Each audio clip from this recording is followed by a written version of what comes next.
Here's a word coupling to grab your attention: self-discipline and happiness. Honestly, do those two seem to fit together in your mind? If I say abundance and happiness, that sounds right, doesn't it? Or limitation and struggle. Those two seem to fit well with each other.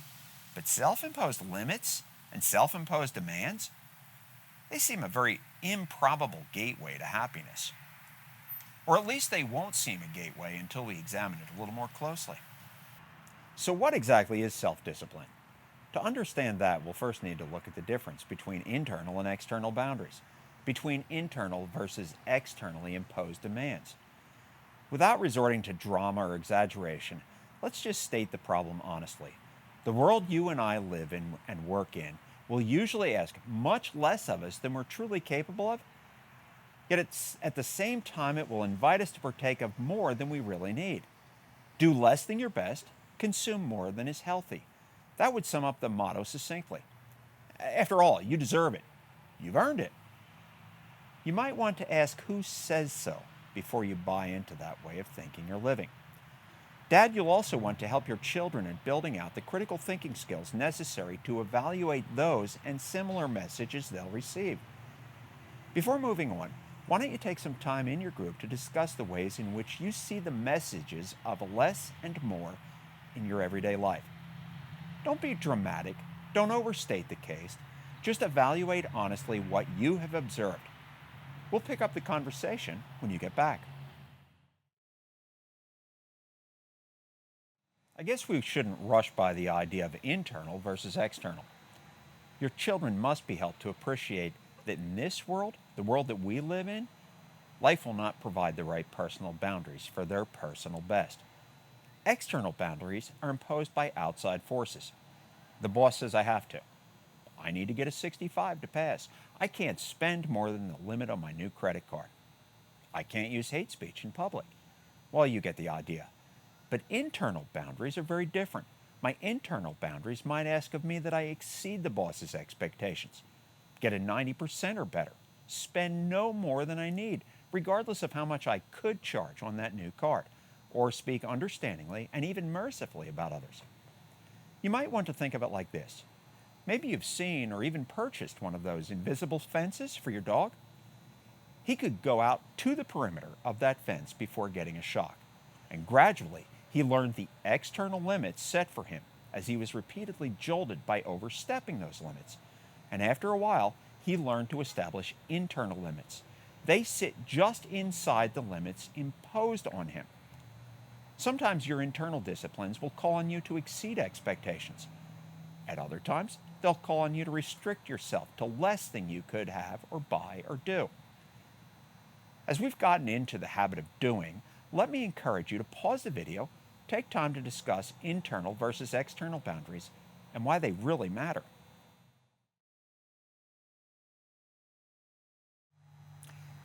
Despite what you may have heard or been led to believe, it generally takes far less than the best that any of us has to give in order to get by in this country, and especially at this time.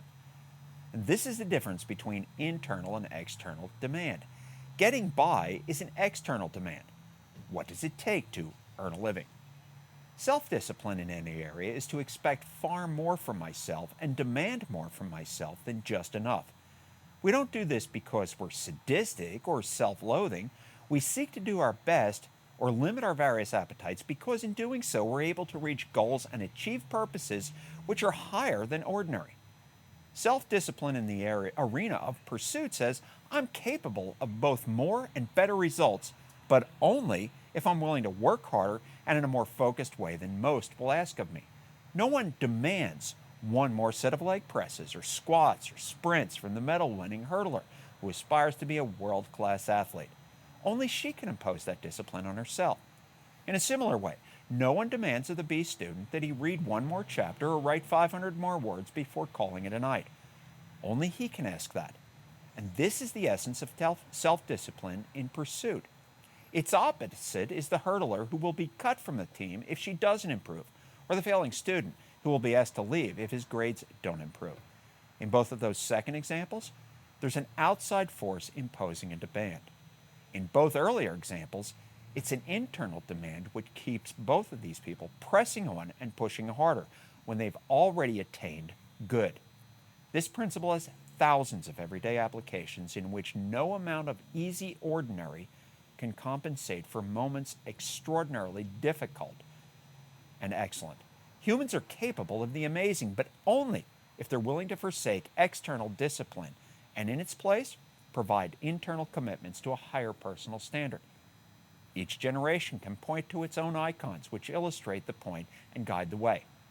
This is, in part, what it means to be a standard bearer or an image bearer of God, the Imago Dei. That alone becomes a powerful motivation for each of us and each of our children. We each represent God with an effort and an excellence and the attitudes that we bring in every area of living. Don't move further into the video without pausing to consider those last ideas, carefully discussing how children can be helped to overcome the universal pressure of ordinary and mediocre.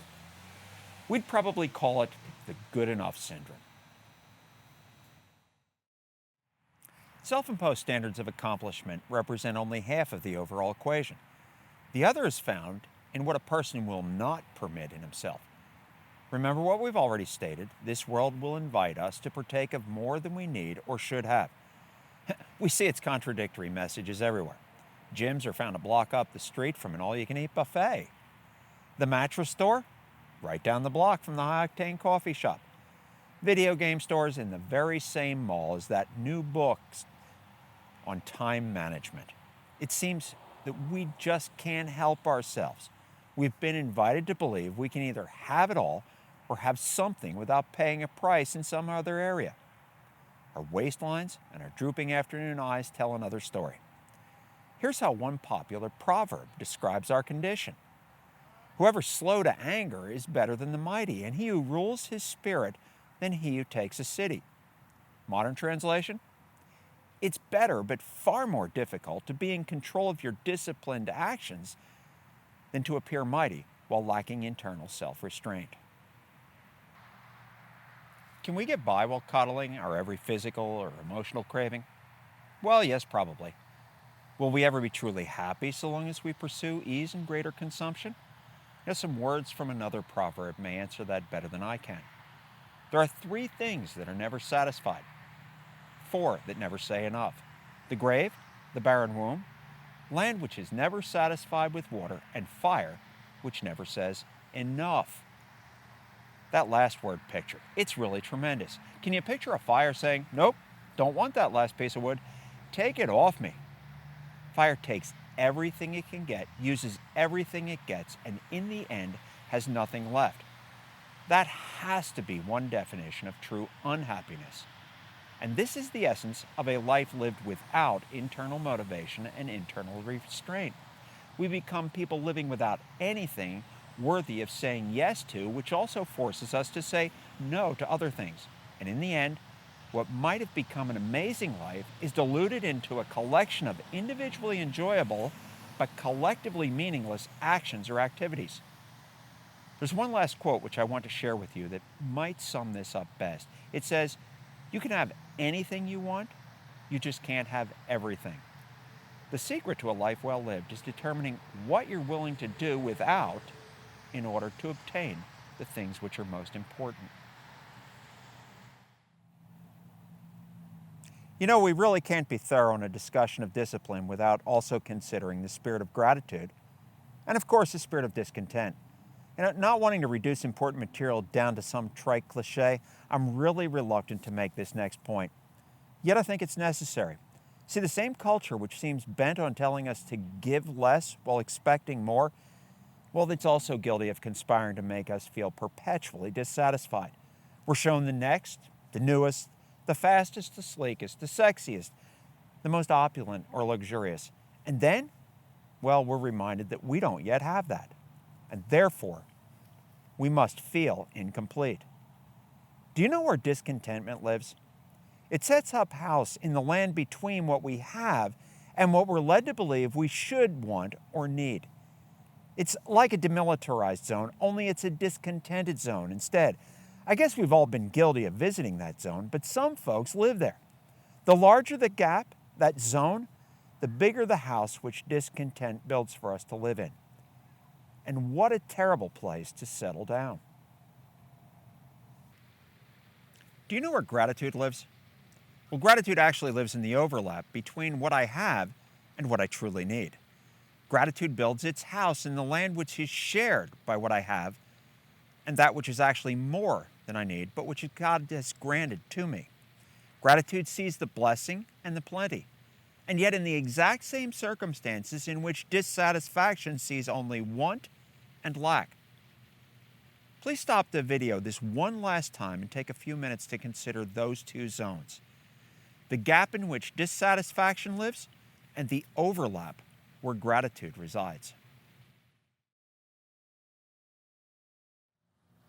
Well, it's time to wrap things up so that you can get back to your group study and discussion. Personal discipline, both in regulating our performance and our wants, will allow us to achieve and to be our best. But it will then take a spirit of gratitude and appreciation in order to first take stock of the many good things we already have, and then to live joyously with them and express thanks to God and to others for their part in that. These are the great lessons for every human to learn who wishes to enjoy life fully and display God's image accurately. Have a great group.